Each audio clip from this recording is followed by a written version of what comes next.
বহুদিন পরে নবীজি স্বপ্ন দেখাচ্ছে, কিরে বেলাল,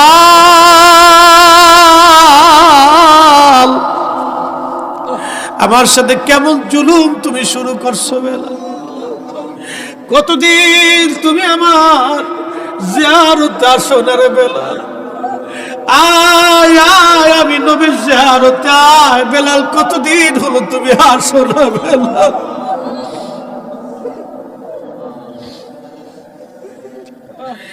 একজন সাহাবী নবীরে কতটা ভালোবাসে, নবীজি ডাকতে গেছে, আয় আয়, আমার জিয়ারতে কেন আসো না বেলাল? কতদিন হলো আমার জিয়ারতে আসো না বেলাল? আয় আয় আয়, আমি নবীর জিয়ারতে আয় রে বেলাল, কতদিন হলো আমার জিয়ারতে তুই আসিস না? বেলালের মতো আশিক যদি আমরা হইতাম, এ দুনিয়ায় নবীর দেখা পাইতাম, এ দুনিয়ায় নবীর দেখা পাইতাম। প্রিয় ভাইরা আমার, শুনতে চেয়েছেন হযরত বেলালের জীবনী। কি করে আমি বেলালের জীবনী বলবো আপনাদেরকে? 1,25,000 সাহাবীদের মধ্যে একজন সাহাবী ছিলেন হযরতে বেলাল রাদিয়াল্লাহু আনহু। হযরতে বেলালের জীবন ছিল বড় কষ্টের। কালেমার জন্য 1,24,000 বা 25,000 সাহাবীদের মধ্যে সবচাইতে যিনি বেশি কালেমার জন্য মার খেয়েছিলেন, রিমান্ড নিয়েছিলেন, তিনি বেলাল রাদিয়াল্লাহু আনহু। জীবনের একটা বিরাট অংশ বেলালের শুধু মার খেতে খেতে পার হয়ে গেছে। পিঠের চামড়া গোশত দিয়েছিলেন মাগার, ঈমান বেলাল দেয় নাই। জোরে বলা যাবে কি সুবহানাল্লাহ?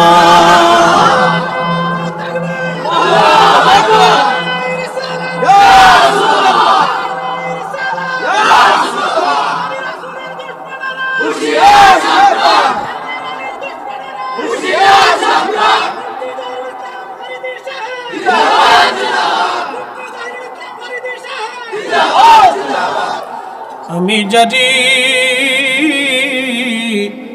প্রেমে পাগল, সে তো মদিনা। আমি জানি প্রেমে পাগল, সে তো মদিনা।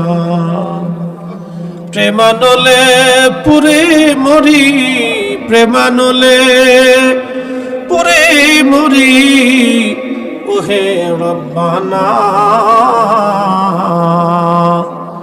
আমি জানি প্রেমে পাগল, সে তো মদিনা। আল্লাহুম্মা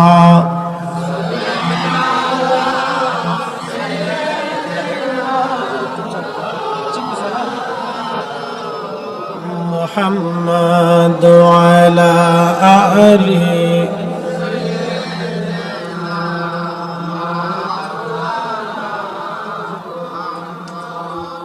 বন্ধুগণ, নবীজি কালেমার দাওয়াত দিলেন। পরিবেশটা এত সহজ ছিল না, পরিবেশটা বড় কঠিন ছিল। আল্লাহর নবী মদিনাতে মক্কাতে যখন দাওয়াত দেওয়ার আগে এতটাই বিশ্বাসী ছিলেন মানুষের কাছে, মানুষ বলতো আল আমিন। বিশ্বাসী, শুধু বিশ্বাসী না, আমার নবীর জীবনের একটা পরম চরিত্র ছিল। জীবনে কোনোদিন নবী মিথ্যা কথা বলে না।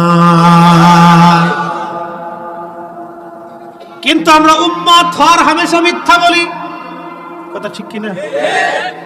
মিথ্যা না বললে পেটের ভাত আমাদের হজম হয় না। আল্লাহর নবী বলছে, উম্মত, মিথ্যা সকল পাপের মূল। তোমরা মিথ্যা ছেড়ে দাও, মিথ্যা ছেড়ে দাও, মিথ্যা ছেড়ে দাও। বলছিলাম এই কালেমার জন্য সাহাবীরা কত বড় ত্যাগ স্বীকার করেছিল। সোয়া লক্ষ সাহাবীর মধ্যে একজন সাহাবী, তার নাম বেলাল। কালেমার জন্য সাহাবীর পিঠের চামড়া উঠিয়ে ফেলে দেওয়া হয়েছিল। মাসের পর মাস, দিনের পর দিন বেলালকে অত্যাচার করা হতো। কিতদার ছিলেন, কালেমার দাওয়াতে তো সহজ ছিল না। সেই দিন দাওয়াত দিয়েছেন, কালেমা কবুল করলেন বেলাল। তিনি কিতদাস হওয়ার কারণে অত্যাচারের স্টিম রোলার বেলালের উপরে এসে গেল। মালিক উমাইয়া বলল, কিতদাসের সাহস কি করে হয়? এই মক্কার জমিনে কালেমা পড়ছে, অতএব কে আর সহজে ছেড়ে দেওয়া যাবে না। বেলালের হাত পা বেঁধে চাবুক দিয়ে পিটানো হতো। পিটানোর কারণে চামড়াগুলি খসে খসে ফেটে ফেটে রক্ত বের হতো। গলার মধ্যে রশি বেঁধে বেলালকে মক্কার অলিগুলি দিয়ে টানা হতো। যারা সৌদি আরবে গেছেন দেখছেন, বালুময় পাথরি রাস্তা, কত কষ্টের দিন। প্রচন্ড গরমের মধ্যে গলার মধ্যে রশি বেঁধে হাত পা বেঁধে বেলালকে ওই অবস্থায় টানা হাসরা করা হতো। সারা মক্কার অলিগুলি দিয়ে টানা হতো। কেউ সেই দিন তাকে ঠেকাইতে যাইতো না, কেউ তাকে বাঁচাইতে যাইতো না। সেই দিন বেলাল শুধু বলতেন, আহাদ আহাদ আহাদ আহাদ, আল্লাহ এক, আল্লাহ এক, আল্লাহ এক, আল্লাহ এক, আল্লাহ এক, আল্লাহ এক, আল্লাহ। মার খেয়েছে, কিন্তু জবাল থেকে আল্লাহর একত্ববাদের স্বীকৃতি ওরা নিতে পারে নাই। আহা, বেলালকে প্রচন্ড মরুভূমির ভিতরে নিয়ে 50 ডিগ্রি সেলসিয়াস মরুর বালুগুলি উত্তপ্ত হয়ে যাইত। বালুর মধ্যে চিৎ করে শোয়া হাত পা গুলি বেঁধে রেখে পাথর চাপা দিয়ে চলে আসতো। প্রচন্ড গরমে বেলালের শরীরগুলি ঝলসে যাইত, চামড়াগুলি পুড়ে পুড়ে ফুসকা পরে ঘা হয়ে যাইত। ওই ঘায়ের মধ্যে বেলালকে বেত্রাঘাত করা হতো, পিটুনি মারা হতো, খাবার দাবার কমিয়ে দেওয়া হলো। কোনোদিন খাইতো, কোনোদিন না খাই রাখা হতো। প্রচন্ড অত্যাচারে বেলাল মাঝে মধ্যে অজ্ঞান হয়ে যাইতেন, হুশ হারায় ফেলতেন। হুশ যখন ফিরে আসতো, আবার তিনি কাঁদতেন, আহাদ আহাদ আহাদ আহাদ, আল্লাহ এক, আল্লাহ এক, আল্লাহ এক, আল্লাহ এক। এইভাবে হযরত বেলালের জীবন পার হলো বহুদিন বহুদিন বহুদিন। একটা মানুষও কোনোদিন যায় বলে নাই, মন উমাইয়া বেলালকে তুমি একটা দিনের জন্য একটু নিস্তার দাও। উমাইয়া প্রত্যেকদিন বলতেন, বেলাল কালেমা ছাড়বি না জীবন দিবি? হযরত বেলাল বলতেন, উমাইয়া রে, জীবনের সবটুকু দিয়ে দিতে পারি, কিন্তু আমি বেলাল কালেমা দিব না, কালেমা দিব না। যে নবী দেখে কালেমা পড়ছি, সেই কালেমা আমি দেব না, হে, সেই কালেমা দেব না। এই জন্য আল্লাহ খুশি হয়ে কোরআনে বলছেন, আমিনু কামা আমানান নাস। আমার নবীর সাহাবীরা যেইভাবে ঈমান আনছে তোমরাও সেইভাবে ঈমান আনো। সাহাবীরা যেইভাবে ঈমান আনছে তোমরাও সেইভাবে ঈমান আনো। একবার জোরে বলা যাবে কি সুবহানাল্লাহ? হযরত আবু বকর একদিন অত্যাচার দেখে রাস্তার পাশ দিয়ে যাচ্ছিলেন, বেলালের উপরে অত্যাচারী স্টিম রোলার চলতেছিল। আবু বকরের মনে বড় দয়া লাগছে, নবীর দরবারে যা বলেন, হুজুর বেলালের এমন কষ্ট সহ্য করা যায় না, ইয়া রাসূলুল্লাহ, অনুমতি যদি দেন তাহলে আমি বেলালকে টাকা দিয়ে কিনে আজাদ করে দিতে পারি। বহু টাকা দিয়ে বেলালকে কিনে আনা হলো। সেই দিন আজাদ করে দিলেন হযরত আবু বকর সিদ্দিক। হিজরত করে নবীজি মক্কা থেকে মদিনায় চলে গেলেন। এই যে মেরাজের রাত, মেরাজের মাস চলতেছে। মেরাজ হয়েছিল হিজরতের 1 বছর আগে। মেরাজ করে আসার পরে নবীজি ডেকে বলেন, বেলাল, একটা বিষয় আমাকে বলবা? বলেন, ইয়া রাসূলুল্লাহ, আমি নবী যখন মেরাজের রাত্রিবেলা জান্নাত ঘুরতে ঘুরতে দেখতে দেখতে জান্নাত দেখতে গেলাম। আমার উম্মতকে কোথায় রাখা হবে, এই জান্নাত দেখার জন্য আমি জান্নাতে গেলাম। যাইয়া দেখি রে বেলাল, তোর পায়ের আওয়াজ আমার আগে আগে পাওয়া যায়। ও বেলাল, জান্নাতের মধ্যে তোর পায়ের আওয়াজ আগে, বলবি কি আমল করিস? বেলাল জবাব দিলেন, ইয়া নবী আল্লাহ, আমি ওযু গেলে আবার ওযু করি, ওযু করার পরে 2 রাকাত নামাজ পড়ি। অজু গেলে অজু করি, অজু গেলে অজু করি, অজু করার পরে আমি 2 রাকাত নামাজ পড়ি। নবীজি বলেন, বেলাল রে, এই কারণে জান্নাতের মধ্যে তোমার আগে আগে পাইলাম। হিজরত করে মদিনাতে নবীর মসজিদের মুয়াজ্জিন হয়ে গেলেন বেলাল। চেহারা দেখা না ভালোবাসা দেখা? ইমান ইমান ইমান। নবীর মসজিদের ইমাম মুয়াজ্জিনকে 4টিখানি কথা, যে মসজিদের নামাজ রানিং খতিব রাসূল করিম। হাই হাই, ইমাম নবীজি, সাহাবীরা মুসল্লি, কত বড় দামি ইমামের মুয়াজ্জিন হযরতে বেলাল। আরে শিক্ষার কারণে না, চেহারার কারণে না, বংশের কারণে না, মহব্বতের কারণে। এই জন্য ইসলামের মধ্যে কোনো বৈষম্য নাই, ধনী দরিদ্রের কোনো তফাৎ নাই। আল্লাহর ঘর মসজিদ সবার জন্য সমান। এখানে মুতল্লি, সভাপতি, ইমাম, মুসল্লি, খতিব সবাই আল্লাহর গোলাম, সবাই মসজিদের খাদেম। কথা বলেন ঠিক কিনা? সবাই মসজিদের খাদিম, সবাই মসজিদের গোলাম, সবাই মসজিদের গোলাম, আল্লাহর গোলাম, মসজিদের খাদিম। বন্ধু খুব মনোযোগ।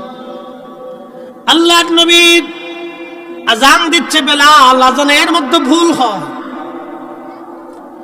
আশহাদুর জায়গা আশহাদু উচ্চারণে ভুল। সাহাবীরা এসে বলেন, ইয়া নবী আল্লাহ, নতুন মুয়াজ্জিন লাগবে। বেলালের আযানে ভুল হলে কাফেররা সমালোচনা করে। নবীজি বললেন, সাহাবীরা রে, বেলালকে কি করে বাদ দিব বলো? বেলাল আযান দিলে এই আযানের আওয়াজ আরশে মুআল্লা পর্যন্ত পৌঁছে যায়। আচ্ছা আপনারা বলেন তো, বেলাল কি রাসূলের ইজ্জতের পক্ষে ছিল না বিপক্ষে ছিল? মহব্বতের পক্ষে না বিপক্ষে? পক্ষে ছিল। শুধু পক্ষেই না, আহা, দেহ দিয়া, মন দিয়া, বাস্তবে প্রমাণ করে দিয়ে গেছি, ইয়া রাসূলুল্লাহ আপনাকে ভালোবাসি, ভালোবাসি। হে রাসূল, তোমায় ভালোবাসি,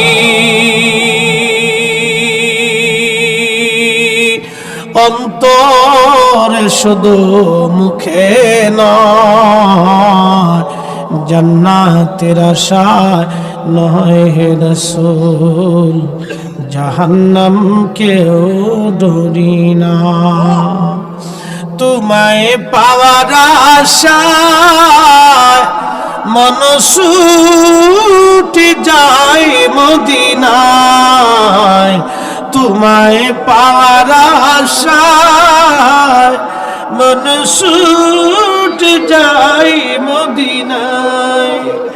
এ আশিক দিদার দাও না, আর দূরে থাকিও না। এ আশিক দিদার দাও না, আর দূরে থাকিও না। হে রাসূল, তোমায় ভালোবাসি, অন্তরে শুধু, মুখে নয়, জান্নাতের আশা নয়। হে রাসূল, জাহান্নাম কেউ ডরি না। কি বলবো, নবীজির ইন্তেকাল মুবারক হয়ে গেল। আহা, নবীজির ইন্তেকাল হয়ে যাওয়ার পরে নবীর দরবারে একটা উট ছিল, তার নাম কাসওয়া। সাহাবীরা তো পাগল পারা হয়ে গেল, কাসওয়া পাগল হয়ে গেল। 3 দিন ধরে একাধারে কাঁদতে লাগলো। উটের চিৎকারে, কান্নাতে মদিনা ভারী হয়ে গেল। সেই নবী নাই, বিরহ বেদনায় কাসওয়া কাঁদে। 3 দিন কাসওয়াকে কেউ পানি পান করাইতে পারে না, কে খাবার খাওয়াইতে পারে নাই। একাধারে 3 দিন নবীর বিরহ বেদনা সহ্য করতে না পেরে এই উট কুয়ার মধ্যে ঝাঁপিয়ে পড়ে আত্মহতি দিয়ে নবীর দরবারে চলে যায়। কারণ উটের তো কিন্তু কোনো শরীয়ত নাই, যে আত্মহত্যা করলে সে জাহান্নামে চলে যাবে। বিরহ বেদনা সহ্য করতে পারে না একটা উট। হায় হায়, একটা প্রাণী নবীকে কি করে ভালোবাসতো। আমরা উম্মত কেমনে নবীরে ভালোবাসি। আমরা উম্মত ভালোবাসতে পারি নাই। একটা উট কলিজার ভিতর থেকে নবীরে ভালোবাসতো। বুঝেন তো, উটের যদি হালত হয় তো সাহাবীদের অবস্থা কি হয়েছিল। সাহাবীরা পাগলের মতো হয়ে গেল। আবু বকর বলেন, বেলাল আজান দাও। বেলাল বলেন, হুজুর আমি আর কোনোদিন আজান দিব না। নবী নাই, আমি কি করে আজান দিব বলো। কোনোদিন আর আমি আজান দিব না। আবু বকর বললেন, না হে বেলাল, আজান দিতেই হবে। বেলাল বলেন, আবু বকর আপনি কি আমাকে কিনেছেন দুনিয়ার লোভে, আপনার জন্য না আল্লাহর জন্য? আবু বকর বললেন, বেলাল রে, তোমাকে কিনে এনে আমি আজাদ করে দিয়েছি আল্লাহর জন্য। বেলাল বললেন, আবু বকর তাহলে আমার প্রতি আপনার কোনো অধিকার নাই, আমাকে আমার অবস্থানে আপনি ছেড়ে দেন। আগে আজান দিলে নবী আসতো, এখন আজান দিলে নবী আসবে না। আবু বকর, এই আজান আমি আর কোনোদিন দিব না। নবীর ইন্তেকালের পরে নবীর পাগল আর কোনোদিন আজান দেন নাই।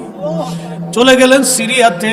দামেস্কে চলে যাওয়ার পরে বহুদিন পরে নবীজি স্বপ্ন দেখাচ্ছে, কিরে বেলাল,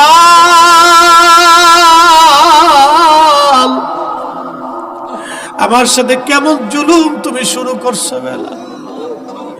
কতদিন তুমি আমার জিয়ারতে আসো না রে বেলাল। আয় আয়, আমি নবীর জিয়ারতে আয়। বেলাল, কতদিন হলো তুমি আসো না বেলাল।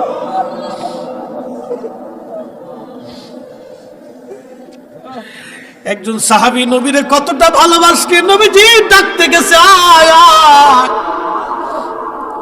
আমার জিয়ারতে কেন আসো না বেলাল। কতদিন হলো আমার জিয়ারতে আসো না বেলাল। আয় আয় আয়, আমি নবীর জিয়ারতে আয় রে বেলাল। কতদিন হলো আমার জিয়ারতে তুই আসিস না। বেলালের মতো আশেক যদি আমরা হইতাম, এ দুনিয়ায় নবীর দেখা পাইতাম। এ দুনিয়ায় নবীর দেখা পাইতাম। আল্লাহ নবীজি যখন স্বপ্ন দেখেছে, বেলাল তাড়াতাড়ি আয় বেলাল, আমি নবীর জিয়ারতে আয়। কেমন জুলুম তুমি শুরু করছো আমার সাথে। এই স্বপ্ন দেখার সঙ্গে সঙ্গে বেলাল দেরি করেন নাই, শুধু সিরিয়া থেকে রওনা দিছে। কোন কোন বর্ণনা আসে জুতা ছিল না, খালি পায়ে হাঁটা শুরু করছে। সোয়ারি ছিল না, হেঁটে হেঁটে সিরিয়ার দামেস্ক থেকে বেলাল আসছে। নবী ডাকছে, পায়ে হেঁটে হেঁটে বেলাল আসছে, পায়ে হেঁটে হেঁটে। আপনি চিন্তা করবেন কি, সুদূর সেই সিরিয়ার থেকে মদিনা বহু দূরের রাস্তা, বহু দূর।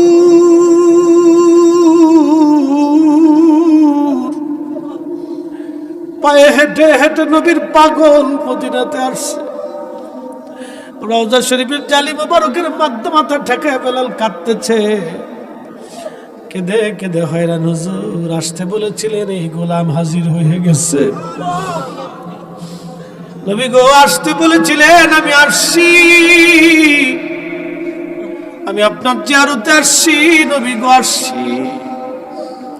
আহা, কলিজার ভিতরে কি দরদ ছিল নবীর প্রতি। সাহাবী সিরিয়ার দামেস্ক থেকে পায়ে হেঁটে হেঁটে চলে আসছে। নতুন মুয়াজ্জিন এসে দেখলো নবীর মুয়াজ্জিন বেলাল মসজিদে নববীর মধ্যে রওজা মুবারকে বসে বসে কান্দে। ডাক দিয়ে বললেন, সাহাবীরা শুনছো, নবীর মুয়াজ্জিন আসছে বেলাল। সারা মদিনার ঘর থেকে সাহাবীরা ডাক শুনে বের হয়ে আসছে, নবীর মুয়াজ্জিন বেলাল আসছে। প্রিয় নবীর ইন্তেকালের পরে কোনোদিন আর আজান দেয় নাই। আজানের পিপাসা ছিল সাহাবীদের কলিজায়। এসে বলতেছে, বেলাল রে, কতদিন হলো আমরা আজান শুনি না তোমার। যে আজান নবীরে শুনাইতা, বেলাল যাও ওই আজান আপনারেও শুনাও। সাহাবীরা বারবার অনুরোধ করে, বেলাল আজান শোনাও। বেলাল বলে, না, যে আজান দিলে নবী আসতো রে, ওই আজান আমি আর দেব না। এখন যে আজান দিলে নবী আসতো, এখন আজান দিলে নবী আসবে না। না না না, এই সে আজান আমি আর দেব না। সাহাবীরা বললেন, আমরার কথা বেলাল আজান দিবে না। যাইয়া দেখো হাসান আর হুসেন ঘরের মধ্যে আসেনি। ইমাম হাসান আর হুসেনকে ডেকে নিয়ে আসা হলো। ইমাম হাসান হুসেনকে দেখতে নবীজির মতো দেখা যাইতো, নানার চেহারা তারা পাইছিলেন। আহা, নানার চেহারা তারা পাইছিলেন। রওজা শরীফ থেকে উঠে কলিজার তৃষ্ণা নিবারণের জন্য হযরত বেলাল রাদিয়াল্লাহু আনহু ইমাম হাসানের বুকের মধ্যে মাথা টেকায় কাঁদতেছে। আবার ইমাম হুসাইন রাদিয়াল্লাহু আনহুমার বুকের মধ্যে মাথা টেকায় কান্দে। হযরত বেলাল কাঁদতেছে, সাহাবীরা এই দৃশ্য দেখে কাঁদতেছিল। তখন হযরত ইমাম হাসান ডাকতে বলেন, নানার মুয়াজ্জিন, যেই লাহান দিয়ে নানার আজান শুনাইতা, মিনারায় যা, ওই লাহান দিয়া আজকে আজান শুনাইবা। আমরা যে তার আদরের উম্মত, উম্মতের করলাম কি? আমরা যে তার আদরের উম্মত, কয়দিন কেন্দেছি। রসুল আমার আল্লাহর হাবিব, আখেরি নবী,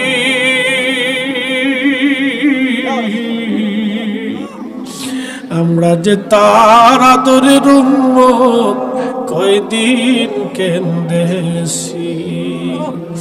আমরা যে তার আদরের উম্মত, উম্মতের করলাম কি?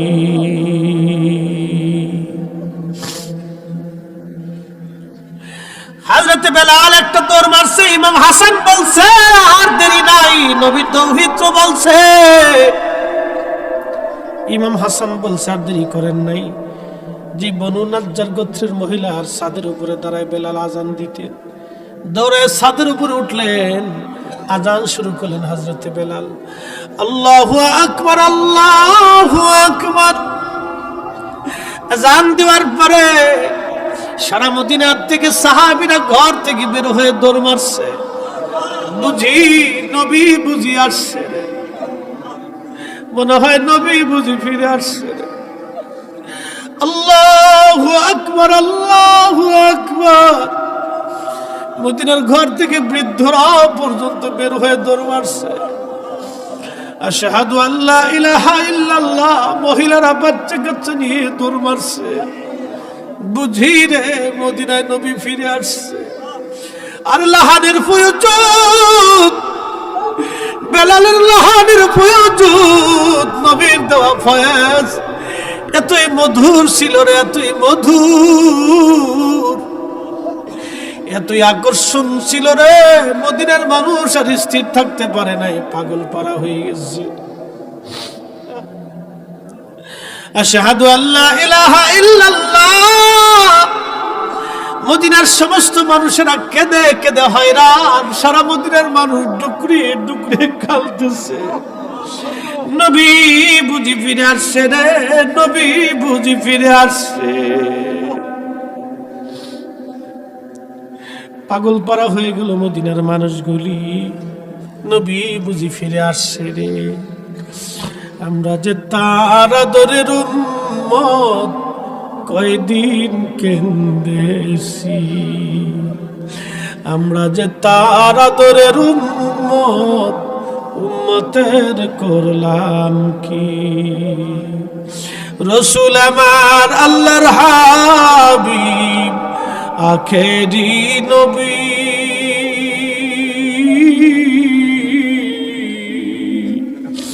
আমরা যে তার আদরের উম্মত, উম্মতের করলাম কি? আহা, আমরা যে তার আদরের উম্মতের করলাম কি? আরে মদিনার মানুষ সেইভাবে নবীকে ভালোবাসতো। সারা মদিনার কান্নার রোল মানুষ ডুকরে ডুকরে কাঁদতেছে। মদিনার সারাদি অঞ্চল থেকে কান্নার আওয়াজ আসতেছে। বেলাল যখন বলেন আশহাদু আন্না মুহাম্মাদার রাসূলুল্লাহ, মদিনার মাটিগুলি থরথর থরথর করে কেঁপে উঠছে। মাটিগুলি থরথর থরথর করে কেঁপে উঠছে। নবীর মুয়াজ্জিন অজ্ঞান হয়ে গেলেন, আর আজান দিতে পারেন নাই। হুশ ফিরে রওজা মোবারকে বসে বসে কাঁদে। হুজুর, আপনি আসতে বলেছিলেন, আমি আসছি। গোলাম হাজির হয়ে গেছে। আপনার ইন্তেকালের পরে আর কোনোদিন আজান দিই নাই। আজান দিছি, নবী আপনি আসেন নাই। আগে আজান দিলে আসতেন, এখন আজান দিলে তো আর আপনি আসেন না। গুলো আহা, কি করে বুঝাবো? সাহাবীরা দুনিয়াকে বেজার করে নবী খুশি করতেন, এই জন্য নবী তাদেরকে ভালোবাসতেন। আহা, নবী তাদেরকে ভালোবাসতেন। আমাদের জীবনের মানহাজ হবে সাহাবীদের মানহাজের মতো। দুনিয়ার মানুষ বেজার হবে, স্ত্রী বেজার হোক, সন্তান বেজার হোক, প্রতিবেশী বন্ধু বান্ধব সবাই বেজার হোক, আমরা নবী খুশি করব, নবী খুশি করব। কথা বলেন ঠিক না বেঠে? রাজি আছে? হ্যাঁ, তুই করে বলেন আসেননি।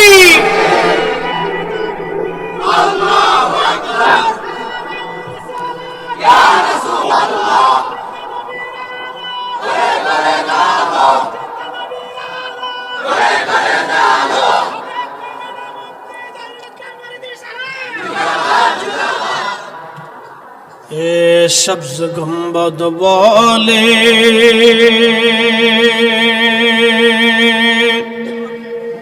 মঞ্জুর দুआ করনা, जब वक्त न जाए आका दीदार आता करना, दीदार आता करना। मैं कब्र अंधेरी में घबराऊंगा जब तन्हा, मैं कब्र अंधेरी में घबराऊंगा जब तन्हा, इमदाद मेरी करने आ जाना रसूल अल्लाह, इमदाद मेरी करने आ जाना रसूल अल्लाह। रोशन मेरी तुर्बत को लिल्लाह जरा करना, जब वक्त न जाए आका दीदार आता करना,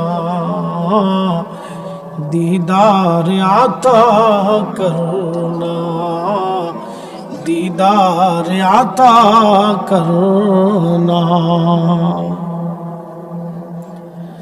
আমাদের কাজই নবী খুশি করা। নবী খুশি, আল্লাহ খুশি। কোরআন আল্লাহ বলেন, কুল, হুজুর আপনি বলে দেন, ইন কুনতুম তুহিব্বুনাল্লাহ ফাত্তাবিউনি ইউহিব্বুকুমুল্লাহ ওয়া ইয়াগফির লাকুম যুনুবাকুম আল্লাহু গফুরুর রহিম। আল্লাহ বলেন, হুজুর উম্মতকে জানান, উম্মত যদি আমি আল্লাহর সাথে ভালোবাসা করতে চাই, আমি আল্লাহর সাথে যদি ভালোবাসা করতে চাই, উম্মতকে বলেন, উম্মত যাতে ইয়াগফির লাকুম যুনুবাকুম আল্লাহু গফুরুর রহিম, আমি আল্লাহ তার জীবনের সমস্ত গুনাহগুলি মাফ করে দিয়া মাথা থেকে পা পর্যন্ত নিষ্পাপ বানাইয়া, মাসুম বানাইয়া, আমি আল্লাহ আমার ওলি বানাইয়া তার কবরের মধ্যে নিয়ে যাব। এ যুবক, ফিরে আসেন নবীর সুন্নাহ হায়াত পথে। নবীর আদর্শের দিকে ফিরে আসেন। 40 বছরের জীবন না, 63 বছরের পুরা জীবনটাকে আপনি ফলো করেন। 63 বছরের পুরা জীবনে নবীজির কাজ ছিল মানুষ মানুষের জন্যে, মানুষ মানুষের জন্যে, জীবন জীবনের জন্যে, মানুষ মানুষের জন্যে, জীবন জীবনের জন্যে। আপনার আশেপাশে হত দরিদ্র মিসকিন অভাবী যদি থাকে, আপনার কাজ হলো তার ঘরে খাবার পৌঁছাই দেওয়া। হিন্দু বৌদ্ধ খ্রিস্টান দেখবেন না, সে যে ধর্মেরই হোক না কেন, বাড়ির পাশে যদি দরিদ্র অভাবী মানুষ থাকে, তার ঘরে খাবার পৌঁছাই দিবেন, খাবার পৌঁছাই দিবেন। বাড়িতে ভালো রান্না করলে এলাকার গরিব মানুষের ঘরে পৌঁছাবেন। আল্লাহ নবী বলেন, উম্মত তোমার ঘরের মধ্যে তুমি তরকারি ঝোল বাড়ায় দাও, কারণ তুমি একা খাইও না, তোমার প্রতিবেশীদেরকে তুমি খাওয়াও, গরিবদেরকে খাওয়াও। গ্রামের বহু চাচা দাদা নানা ফুফুরা আছে, খালুরা আছে, দাদিরা আছে, গরিবত্বের কারণে 6 মাস 1 বছরে ভালো কোনো খাবার খেতে পারে না।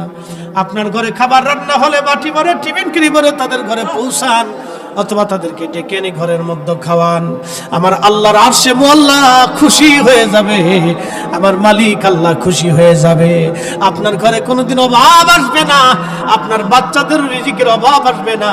এগুলি করেন, এগুলি হলো আসল সুন্নত। আল্লাহর নবী বলেন, তোমার ডানে বামে সামনে পিছনে 40 ঘরের মধ্যে যদি একজন আল্লাহর বান্দা না খেয়ে ঘুমায়, আর তুমি যদি রাত্রিবেলা খেয়ে উদর পূর্ণ করে ঘুমাও, তাহাজ্জুদ যদি পড়ো, তারপর তোমার নাম মুমিনের কাতারে লেখা হবে না। আরে খোলাফায়ে রাশিদিনের অভ্যাস ছিল, আল্লাহর নবীর মানহাজ ছিল, প্রত্যেক রাত্রিবেলা নবীজি খোঁজ নিতেন কার বাড়ি খাবার আছে, কার বাড়ি খাবার নাই।